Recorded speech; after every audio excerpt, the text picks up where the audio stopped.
जय Hind and hello guys, स्वागत है आपका आपके अपने YouTube चैनल ज्ञानदेह होस्ट में। और इस वीडियो में मैं आपको बताने वाला हूं स्टाफ सिलेक्शन कमीशन यानी कि एसएससी कंबाइंड ग्रेजुएट लेवल यानी कि CGL ऑनलाइन फॉर्म 2025 के बारे में, जहां पर आपको latest update and last date update के साथ में फॉर्म कैसे फिल करना है इसके बारे में संपूर्ण जानकारी दी जाएगी। तो आपको वीडियो को पूरा देखना है। और गाइज जो आपके सामने इशूज़ आ रहे हैं उन सभी के सोल्यूशन भी दिए जाएंगे। और मैं आपको बता दूँ कि वैसे तो मैं इसके फॉर्म फिलअप की वीडियो बना चुका हूँ, बट मैं देख रहा हूं कि लगातार आप कोई ना कोई प्रॉब्लम फेस कर रहे हैं। तो ऐसे में कमेंट के माध्यम से सभी प्रॉब्लम का आंसर करना पॉसिबल नहीं हो पाता, और अगर आपको आंसर किया भी जाए तो आप इन्फॉर्मेशन सही से नहीं समझ पाते।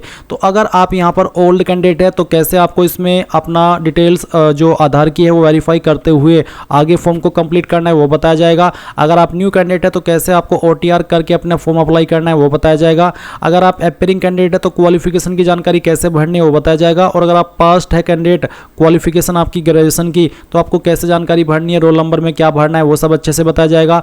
लाइव फोटो कैसे अपलोड करना है, पेमेंट कैसे करना है, आपका सिग्नेचर कैसे अपलोड करना है, तो ये सभी चीज़ें यहाँ पर बहुत ही अच्छे से इस वीडियो के अंदर एक्सप्लेन की जाएगी। वीडियो लॉन्ग हो सकता है बट हाँ सभी चीज़ें आपको यहाँ पर अच्छे से एक्सप्लेन की जाएगी, तो वीडियो को आपको पूरा देखना है। फिर भी कोई सवाल डाउट रह जाए तो कमेंट के माध्यम से पूछ लेना।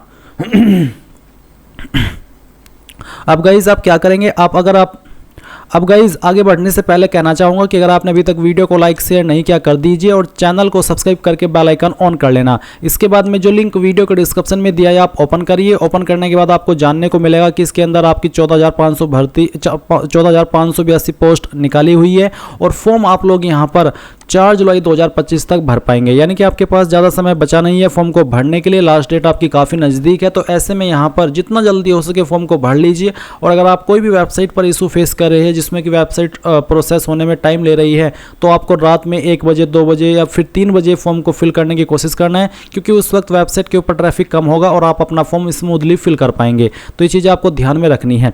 अब आप यहाँ पर आपकी एलिजिबिलिटी चेक कर लेंगे, जहाँ पर जानने को मिलेगा कि ग्रेजुएट कैंडिडेट इसमें अप्लाई कर सकते हैं और फिर आपकी कौन सी पोस्ट किस डिपार्टमेंट में निकाली है, उसके लिए एज लिमिट क्या है, वो सब इन्फॉर्मेशन भी आप यहाँ पर देख सकते हैं। तो सभी इन्फॉर्मेशन चेक करते हुए आप आएंगे और एक वीडियो यहाँ पर देखेंगे। ये वीडियो मैंने बनाई हुई है फेस ऑथेंटिकेशन को लेकर के, जो कि अब इसमें कंपलसरी कर दिया गया है और जब तक आप ये नहीं करते तब तक आप फॉर्म आपका कंप्लीट नहीं कर पाते हैं। तो गाइज अगर आपको फेस ऑथेंटिकेशन से जुड़ी हुई कोई भी प्रॉब्लम आगे चल करके फॉर्म में आए तो आप एक बार इस वीडियो को वॉच कर लेना। इसमें मैंने बहुत ही अच्छे से बताया कि आपको कौन सा ऐप डाउनलोड करना है और कैसे करना है और क्या स्टेप्स आपको फॉलो करने हैं, क्या चीज़ें आपको ध्यान में रखनी है, सभी चीज़ें इसमें मैंने बहुत ही अच्छे से बताई है। आपके लाइव फोटो से लेकर के आपका फेस ऑथेंटिकेशन और आपका सिग्नेचर तक, और सिग्नेचर का साइज कैसे आपको कम ज़्यादा करना होगा, कैसे बनाना होगा, वो सब भी इस वीडियो के अंदर मैंने बहुत ही अच्छे से बताया है। तो एक बार इस वीडियो को वॉच कर लेना अगर आपको कोई भी ऐसी प्रॉब्लम आगे चल करके फॉर्म भरने में आए। अब हम यहाँ पर शुरू से बात करेंगे कि कैसे आपको फॉर्म को कंप्लीट करना है शुरू से लेकर। तो इसके लिए गाइज आप इंपॉर्टेंट लिंक के सेक्शन में आएंगे और अप्लाइंग ऑनलाइन लिंक ओपन करेंगे। देन आपके सामने एसएससी की ऑफिशियल वेबसाइट आ जाएगी। अब यहाँ पर आने पर मैं आपको बता दूं कि अगर आपने इस वेबसाइट के ऊपर पहले से रजिस्ट्रेशन करके रखा है, यानी कि आपका अकाउंट पहले से बना हुआ है, तो आप लॉगिन और रजिस्टर इसके ऊपर क्लिक करेंगे। यहाँ पर आपका रजिस्ट्रेशन नंबर डालेंगे जो कि आपको रजिस्ट्रेशन करने के बाद में मिला था, फिर अपना पासवर्ड डालेंगे और एक कैप्चा कोड डाल करके लॉगिन कर लेंगे। पर गाइज अगर आप रजिस्टर्ड तो है और आपको आपका रजिस्ट्रेशन नंबर या फिर पासवर्ड याद नहीं है तो आप कैसे इसमें लॉगिन करेंगे। इसके लिए आपको फॉरगॉट पासवर्ड के ऊपर क्लिक करना है, गेट वेरिफिकेशन कोड ये वाला ऑप्शन टिक करके कंफर्म करना है। और इसके बाद आप यहाँ पर जो आपकी डेट ऑफ बर्थ आपने फॉर्म के अंदर भरी थी वो डेट ऑफ बर्थ सेलेक्ट करेंगे। आपका 10th का बोर्ड आपने रजिस्ट्रेशन करते समय कौन सा सेलेक्ट किया था वो 10th का बोर्ड सेलेक्ट कर लेंगे। फिर आपको आपके रजिस्टर्ड ईमेल आईडी या फिर नंबर को एक चीज़ यहाँ पर डालनी है और गेट वेरिफिकेशन कोड के ऊपर क्लिक करना है। इसके बाद आपके नंबर और ईमेल दोनों के ऊपर OTP जाएगा। कोई भी आप एक OTP डाल करके जैसे ही सबमिट करेंगे तो आपको डिस्प्ले के ऊपर आपकी रजिस्ट्रेशन नंबर देखने को मिलेगा और आप एक न्यू पासवर्ड क्रिएट कर लेंगे। न्यू पासवर्ड कैसा हो उसका एग्जाम्पल आप देख लीजिए। पासवर्ड के अंदर इंग्लिश का कैपिटल लेटर, स्मॉल लेटर, एक स्पेशल कैरेक्टर और साथ ही डिजिट, कुछ इस तरह का पासवर्ड आप बना लेंगे और उसके बाद उसको सबमिट कर देंगे तो आपका यहाँ पर पासवर्ड बन जाएगा। और फिर आप यहाँ पर इसमें इस इंफॉर्मेशन का इस्तेमाल करके जो कि अभी आपने फॉरगेट की है लॉगिन कर लेंगे। लॉगिन करने के बाद में गाइज आपके सामने आपका डैशबोर्ड आ जाएगा। अभी ये जो मैं जानकारी दे रहा हूँ ये उन कैंडिडेट के लिए दे रहा हूँ जो कि पहले से इस वेबसाइट के ऊपर रजिस्टर्ड है। इसके बाद में मैं बताऊंगा कि अगर आप पहली बार इस वेबसाइट का इस्तेमाल करके फॉर्म को भर रहे हैं तो कैसे आपको प्रोसेस को फॉलो करना है। तो जैसे ही आप पहले से रजिस्टर्ड कैंडिडेट लॉगिन करेंगे अपनी लॉगिन इन्फॉर्मेशन का इस्तेमाल करके, तो आपको आधार वेरिफिकेशन करने के लिए क्या करना होगा, क्योंकि जब तक आधार वेरिफिकेशन नहीं होगा तब तक आप फॉर्म अप्लाई नहीं कर पाएंगे। तो आपको यहाँ पर एडिट रेशन डिटेल्स इसके ऊपर क्लिक करना होगा। इसके ऊपर क्लिक करने के बाद आप यहाँ पर देख सकते हैं कि आधार OTP वेरिफिकेशन का ऑप्शन आपके सामने एक्टिव है। आप यहाँ पर ये जो पैराग्राफ है इसको अगर हिंदी में देखना चाहे तो हिंदी के अंदर टिक करके पढ़ सकते हैं, क्योंकि बेसिकली OTP वेरिफिकेशन है, सुनना चाहिए तो सुन भी सकते हैं। तो आप यहाँ पर टिक कर दीजिएगा और उसके बाद में आपको सेंड OTP के ऊपर क्लिक करना है। देन जो आपने आधार नंबर के साथ में आपका फ़ोन नंबर लिंक किया हुआ है उसके ऊपर एक OTP जाएगा, वो आप यहाँ पर डालिएगा और वेरीफाई OTP के ऊपर क्लिक करके वेरीफाई OTP कर दीजिएगा। अब आप यहाँ पर देखेंगे Aadhaar verified successfully, click okay to save personal details. तो आप यहाँ पर ओके कर दीजिएगा और उसके बाद में यहाँ पर आपके सामने इस तरह से जानकारी सेव हो जाएगी। अब आप ओके कर दीजिए। अब आप फिर से डैशबोर्ड के ऊपर आ जाएंगे और अब आप यहाँ पर जिस भी एप्लीकेशन पर अप्लाई करना चाहे कर सकते हैं। अभी हम यहाँ पर बात करेंगे उन कैंडिडेट की जो कि पहली बार इस वेबसाइट का इस्तेमाल करके कोई फॉर्म भर रहे हैं। तो आप यहाँ पर आएंगे जहाँ से आपको लॉगिन करना है और आप यहाँ पर क्योंकि फ्रेशर है तो आपको न्यू यूजर के सामने जो रजिस्टर नाउ है इसके ऊपर क्लिक करना है। रजिस्टर नाउ के ऊपर क्लिक करने के बाद इस तरह से आपके सामने इंस्ट्रक्शंस आएंगे। अब आप यहाँ पर कंटिन्यू कर दीजिए। कंटिन्यू करने के बाद अब आप यहाँ पर देख सकते हैं कि आपके सामने आधार OTP का जो एक सेक्शन है यहाँ पर डाल दिया है। अगर आप पहले से रजिस्टर्ड कैंडिडेट है तो गाइज जब आप लॉगिन करेंगे उस वक्त आपको ये OTP वेरिफिकेशन करना होगा, बट आप तो फ्रेशर है, पहली बार इस वेबसाइट का इस्तेमाल करके फॉर्म भर रहे हैं, तो इसलिए आपको ये चीज़ अब पहले ही करनी है जो कि 2 जून से स्टार्ट हो रही है। तो यहाँ पर पूछेगी कि आपके पास आधार कार्ड है, अगर है तो आप यस करके अपना आधार नंबर डालेंगे, उस नंबर को दोबारा डाल करके वेरीफाई करेंगे, यहाँ पर टिक करेंगे। अगर आपको जो इन्फॉर्मेशन यहाँ पर इंग्लिश के अंदर ये पैराग्राफ दिया गया है इसको हिंदी के अंदर पढ़ना है या फिर सुनना है तो आप स्विच टू हिंदी के ऊपर क्लिक करके इस ऑडियो वाले निशान के ऊपर क्लिक करके इसको सुन भी सकते हैं। एंड उसके बाद गाइज आपको सेंड OTP के ऊपर क्लिक करना है।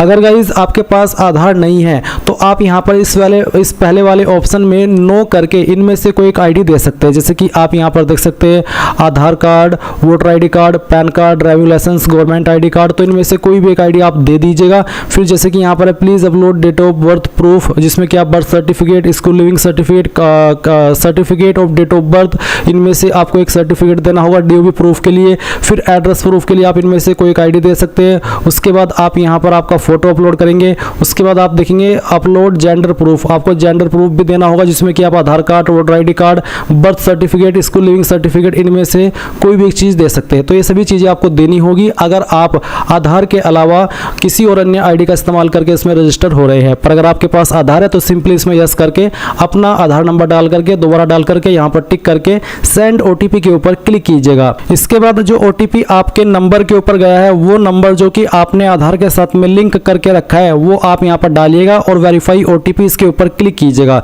जैसे आप इसके ऊपर क्लिक करेंगे तो देखेंगे सक्सेस यानी कि OTP वेरिफिकेशन हो चुका है। अब आपको यहाँ पर जो आपका नाम है वो 10th के सर्टिफिकेट के अकॉर्डिंग भरना है। पूरा नाम आप यहाँ पर डाल दीजिएगा। इस नाम को दोबारा डाल करके आपको वेरीफाई कर देना है। फिर आपसे पूछे 3 पॉइंट में कि क्या आपने कभी आपका नाम बदला है, अगर हाँ तो यस, नहीं तो आप नो करेंगे। फिर आपका जेंडर सेलेक्ट कर लेंगे, उसको दोबारा सेलेक्ट करके वेरीफाई करेंगे।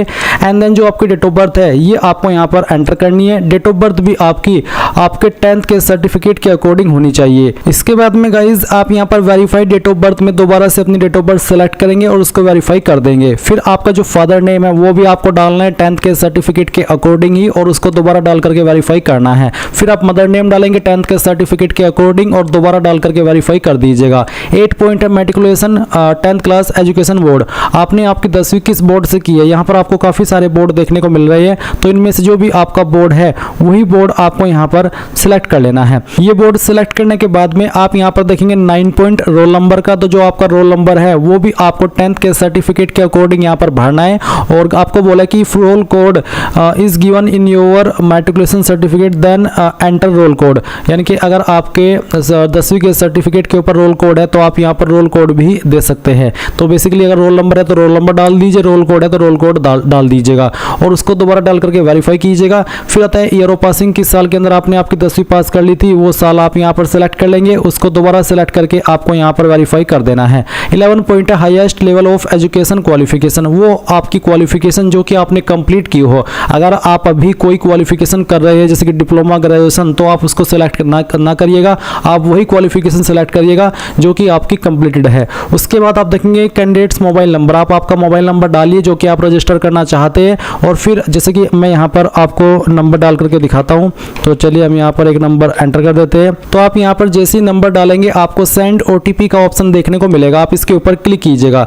और उसके बाद में गाइज आपके नंबर के ऊपर OTP जाएगा, वो OTP आप यहाँ पर डाल दीजिएगा। फिर आप आपकी ईमेल आईडी डालेंगे और जैसे ही आप ईमेल आईडी फिल करेंगे तो सेंड OTP का ऑप्शन मिलेगा। आप जैसे उसके ऊपर क्लिक करेंगे तो आपकी ईमेल के ऊपर भी OTP चला जाएगा। फिर आप वो OTP भी यहाँ पर डाल देंगे। उसके बाद जो भी जानकारी आपने यहाँ पर भरी है उन सभी को चेक करेंगे और सेव एंड नेक्स्ट के ऊपर क्लिक कर देंगे। एंड देन गाइज आप यहाँ पर देखेंगे success personal detail submitted successfully. अब आपको यहाँ से ओके करना है और ओके करने के बाद में आपको आपका रजिस्टर नंबर मिल चुका है। ये नंबर आपको नोट कर लेना है क्योंकि ये आपको फ्यूचर में बहुत काम आएगा SSC का कोई भी फॉर्म भरने के लिए। तो अब आपको यहाँ पर क्या करना है, आपको कंटिन्यू के ऊपर क्लिक करना है। अब गाइज यहाँ पर आपके सामने कुछ ऐसा इंटरफेस आएगा, तो आपको यहाँ पर आपका रजिस्टर नंबर डालना है जो कि अभी आपको मिला है और फिर आपको यहाँ पर आपका पासवर्ड ईमेल के माध्यम से सेंड कर दिया है, वो पासवर्ड आप यहाँ पर डालेंगे। एंड उसके बाद में जो कैप्चा कोड आपको दिखाई दे रहा है आपके डिस्प्ले के ऊपर वो आप यहाँ पर डालिएगा एंड देन साइन इन के ऊपर क्लिक कीजिएगा। इसके बाद में यहाँ पर आपको बोला है please set a new password, तो आपको यहाँ पर एक नया पासवर्ड बनाना है। बट पहले आप यहाँ पर आपका ओल्ड पासवर्ड डालें जो कि अभी आपको ईमेल के माध्यम से मिला। एंड देन फिर आप एक न्यू पासवर्ड बनाएंगे जिसमें कि आपको यहाँ पर एक इंग्लिश का कैपिटल लेटर कम से कम एक, स्मॉल लेटर कम से कम एक, ज्यादा कितने भी रख सकते हैं, एक नंबर और कोई एक स्पेशल कैरेक्टर। एग्जाम्पल मैं आपको यहाँ पर देकर के दिखाता हूँ, आप देख लीजिए। कुछ इस तरह का पासवर्ड आप बना लीजिएगा जिसमें कि इंग्लिश का कैपिटल लेटर भी है, स्मॉल लेटर भी है, स्पेशल कैरेक्टर भी है और डिजिट भी है। तो ये पासवर्ड बनाने के बाद में आप उसको दोबारा यहाँ पर डाल करके वेरीफाई कर दीजिए। फिर आपको यहाँ पर एक सिक्योरिटी क्वेश्चन सेलेक्ट कर लेना है एंड उसका आंसर आपको आपकी मर्जी के अकॉर्डिंग यहाँ पर दे देना है। और फिर सेकंड सिक्योरिटी क्वेश्चन आपको सेलेक्ट करना है और फिर उसका जो आंसर है वो भी आपको यहाँ पर डाल देना है। एंड उसके बाद गाइज आप सेव एंड नेक्स्ट के ऊपर क्लिक करेंगे। अब आप यहाँ पर देख सकते हैं आपका पासवर्ड सक्सेसफुली क्रिएट हो चुका है। अब आप यहाँ से ओके कीजिए और ओके करने के बाद में आपको यहाँ पर आपके रजिस्टर नंबर एंड जो आपने पासवर्ड बनाया है उसका इस्तेमाल करके कैप्चा कोड डालना है और लॉगिन के ऊपर क्लिक करना है। इसके बाद आप यहाँ पर देखेंगे एडिशनल डिटेल, तो आपको यहाँ पर पहले आपकी कैटेगरी सेलेक्ट करनी है, SC ST OBC या फिर जनरल, तो जो भी है वो आप यहाँ पर सेलेक्ट कर लीजिए। फिर आपकी कैटेगरी दोबारा सेलेक्ट करके वेरीफाई कर ले एंड देन आप यहाँ पर नेशनलिटी के अंदर सिटीजन ऑफ इंडिया सेलेक्ट कर लेंगे। विजिबल आइडेंटिफिकेशन मार्क्स, आपकी बॉडी के ऊपर वो निशान जिससे आपकी बॉडी की पहचान होती है, तो उस मार्क के बारे में आप यहाँ पर लिख देंगे। अगर नहीं है कोई मार्क तो आप नो मार्क लिख दीजिएगा। अगर आप विकलांग है तो आप इस वाले 5 पॉइंट में यस करेंगे, नहीं तो आपको नो करना है। फिर 6 पॉइंट में आपका जो परमानेंट एड्रेस है वो आपको यहाँ पर इस बॉक्स में लिखना है और जो आपकी स्टेट है वो यहाँ से सेलेक्ट कर लेनी है, फिर डिस्ट्रिक्ट सेलेक्ट कर लेनी है और उसके बाद में जो आपका पिन कोड है वो भी आपको यहाँ पर डाल देना है। एंड देन अगर आपका प्रेजेंट और परमानेंट एड्रेस एक है, अलग अलग नहीं है, तो आप यहाँ पर यस कर देंगे और इसके बाद में आपको सेव एंड नेक्स्ट के ऊपर क्लिक करना है। अब ये जानकारी भी आपकी सेव हो जाएगी। अब आपको यहाँ पर ओके करना है और ओके करने के बाद में आपके सामने डिक्लेरेशन है तो आप यहाँ पर टिक कीजिए और इसके बाद में अगर आपने जो भी जानकारी भरी उनको चेक करना चाहते हैं तो आप यहाँ पर प्रीव्यू OTR इसके ऊपर क्लिक करके सभी जानकारी को चेक कर ले और जब आपको लगे कि सभी जानकारी सही है तो वो भी आप यहाँ से डिक्लेयर के ऊपर क्लिक करके इस OTR को सबमिट कर देंगे। नहीं तो आप यहाँ से प्रिंट लेना चाहे तो आप वो भी ले सकते हैं। एंड देन फिर आप डिक्लेयर के ऊपर क्लिक कर दीजिए। इसके ऊपर क्लिक करने के बाद देखेंगे डिक्लेरेशन सबमिटेड सक्सेसफुली। अब आप यहाँ से ओके कर दीजिए। अब गाइस जैसे ही आपका OTR प्रोसेस कंप्लीट हो जाए तो आप यहाँ पर लाइव एग्जामिनेशन के सेक्शन में आएंगे और आपको कंबाइंड ग्रेजुएट लेवल एग्जामिनेशन देखने को मिलेगा। आप अप्लाई के ऊपर क्लिक करिएगा। इसके ऊपर क्लिक करने के बाद में यहाँ पर इस तरह से प्रोसेसिंग होगी। इसके बाद में आप यहाँ पर इस तरह से इंस्ट्रक्शंस देखेंगे। इन सभी को चेक करते हुए आप नीचे की तरफ आएंगे और फिल फॉर्म के ऊपर क्लिक करेंगे। अब आपके सामने आपकी पर्सनल डिटेल है वो वाली जो कि आपने OTR के समय भरी थी। इन सभी को चेक करते हुए आप नीचे की तरफ आकर के नेक्स्ट के ऊपर क्लिक करिएगा और यहाँ से ओके कर दीजिएगा। अब आप यहाँ पर कुछ अपनी अन्य जानकारी भरेंगे जैसे कि 19 पॉइंट है हाईएस्ट एजुकेशनल क्वालिफिकेशन, तो जो भी आपकी हाईएस्ट क्वालिफिकेशन है वो सिलेक्ट कर लेना और वही वाली सिलेक्ट करना है जो कि कंप्लीट हो। जो आप कर रहे हो वो आप सिलेक्ट मत करिएगा। फिर एक क्वालिफाइंग एजुकेशनल क्वालिफिकेशन यानी कि वो क्वालिफिकेशन जिस क्वालिफिकेशन से आप इस पोस्ट पर अप्लाई करने के लिए एलिजिबल हो रहे हैं या इस वैकेंसी में अप्लाई करने के लिए एलिजिबल हो रहे हैं, तो वह आपकी ग्रेजुएशन या फिर उसके बराबर की योग्यता।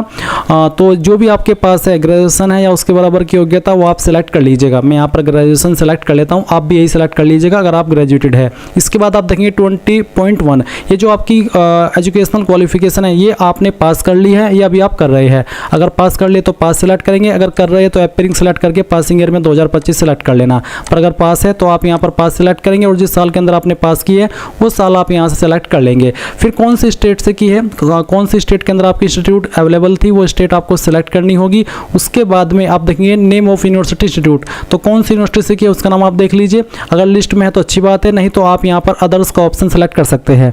अगर आप यहाँ पर अदर्स का ऑप्शन सेलेक्ट करेंगे तो आप खुद से अपनी इंस्टीट्यूट या फिर यूनिवर्सिटी का नाम दे सकते हैं, पर अगर लिस्ट के अंदर है तो यहीं से सेलेक्ट कर लेना। फिर जो आपका फाइनल ईयर का रोल नंबर है वो आप यहाँ पर एंटर करेंगे। आपको 20.6 में ये बोला है कि percentage note candidate who do not have their percentage mentioned on their marksheet due to कोविड-19 और any other reason for the years 2020 and 2021 then enter NA, यानी कि जिन्होंने अपनी जो ग्रेजुएशन है वो कोविड-19 के चलते 2020-2021 के अंदर पास की थी और उनका जो परसेंटेज है वो अवेलेबल नहीं है, तो उनको परसेंटेज के सेक्शन में एनए लिखना होगा। पर अगर आपकी परसेंटेज अवेलेबल है तो जो आपकी परसेंटेज है वो आप यहाँ पर लिख दीजिएगा, और अगर आपके नंबर सीजीपीए में है तो आप परसेंटेज खाली छोड़ करके सीजीपीए वाला सेक्शन भरेंगे। तो कहने का ये मतलब है कि इनमें से एक ही फील्ड आपको भरना है। उसके बाद आप सेव एंड नेक्स्ट के ऊपर क्लिक करेंगे। अब यहाँ पर आपके सामने आएगी एडिशनल इन्फॉर्मेशन फर्स्ट, जहाँ पर 21 पॉइंट में पूछेगी कि आप एक्स सर्विसमैन है, चाहे आप नॉर्मल जॉब के एक्स सर्विसमैन हो या फिर आर्म फोर्स के, आप इसमें यस करेंगे। अगर नहीं है तो आप नो कर दीजिए।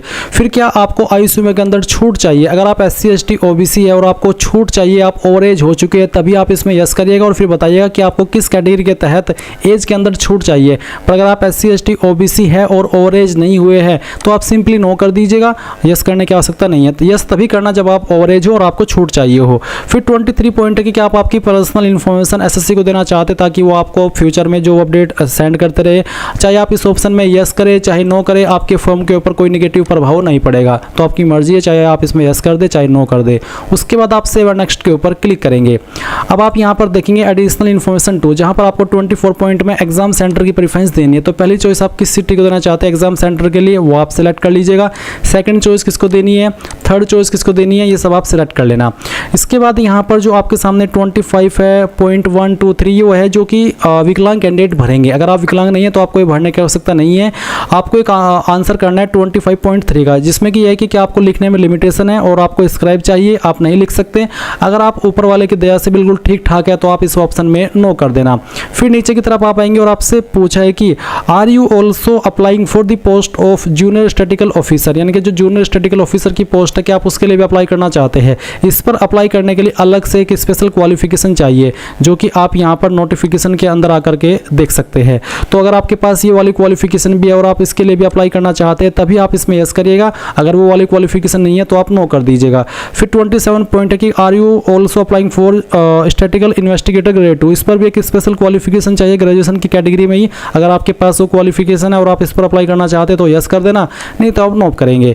उसके बाद आप सेव एंड नेक्स्ट के ऊपर क्लिक कर दीजिएगा। नाउ गाइज आप यहाँ पर देख सकते हैं कि मैंने फेस ऑथेंटिकेशन कर लिया है मोबाइल ऐप का इस्तेमाल करते हुए, और मैंने आपको जैसा कि बताया अगर नहीं हो रहा है तो वीडियो को वॉच कर लीजिएगा जो मैंने आपको सजेस्ट की है। अब जैसे ही आपका हो जाएगा उसी के बाद आप आपका लाइव फोटो कैप्चर करेंगे। तो कैप्चर लाइव फोटो इसके ऊपर क्लिक करिएगा और साथ ही साथ जो यहाँ पर आपको इंस्ट्रक्शंस दिए गए हैं इन सभी का ध्यान रखना है। इनके ध्यान में रखते हुए ही आपको आपका फोटो कैप्चर करना है। गाइज जैसे ही आपका लाइव फोटो कैप्चर हो जाए तो आप यहाँ पर आपका फोटो देख सकते हैं। और मैं आपको बता दूं कि अगर आपको एरर आता रहे तो जो चीज़ें आपको उसमें एरर में बोली जा रही है उन चीज़ों को आपको रेक्टिफाई करके फिर सही तरीके से अपना फोटो कैप्चर करना है, तो आपका फोटो इस तरह से आ जाएगा।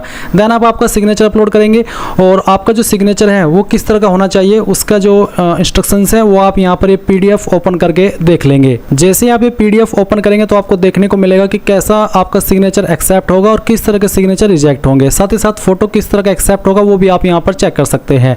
अब आपको ये सभी चीज़ें ध्यान में आ गई है। अब आप आपका सिग्नेचर अपलोड कीजिए। तो आप यहाँ पर अगर दिए गए इंस्ट्रक्शंस के अकॉर्डिंग आपका सिग्नेचर अपलोड करेंगे तो यहाँ पर आ जाएगा। और मैं आपके लिए एक स्पेशल वीडियो बना दूंगा जहाँ पर मैं लाइव फोटो कैसे अपलोड करना है, सिग्नेचर कैसे अपलोड करना है, कैसे बनाना है मोबाइल का इस्तेमाल करते हैं, उसकी पूरी जानकारी दे दूंगा। तो आप कमेंट के माध्यम से बता देना कि सर आप वीडियो बनाइए या फिर मत बनाइए।